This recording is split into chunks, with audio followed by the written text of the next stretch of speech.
चौथे शेर की बारी आ गई है। आप इसे मुलाहिज़ा कर सकते हैं। सबसे पहले हम इसे आहंग में पढ़ेंगे कि बार बार उसके दर पे जाता हूँ।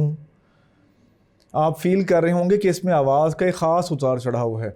बार बार उसके दर पे जाता हूँ, हालत अब इज़्तिराब की सी है।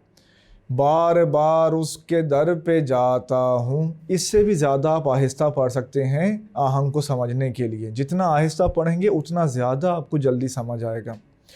बारी आती है हवाला शायर में, मीर तकी मीर लिख दें, फिर आ जाते हैं तशरीह की तरफ। तो आप तशरीह का आगाज़ इन अल्फाज से करेंगे कि इस शेर में मीर तकी मीर ने इश्क की बेचैनी को खूबसूरत और दिलकश अंदाज में पेश किया है।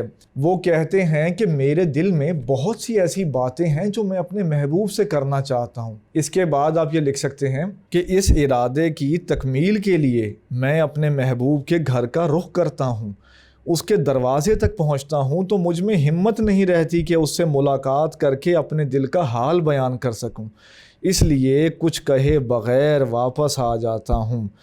जो मोहब्बत करते हैं वो जानते हैं कि अपने महबूब से दिल की कैफियत बयान करना एक मुश्किल मरहला होता है। बकौल सागर सिद्दीकी, हाय आदाबे मोहब्बत के तकाज़े सागर, हाय आदाबे मोहब्बत के तकाज़े सागर, लब हिले और शिकायत ने दम तोड़ दिया।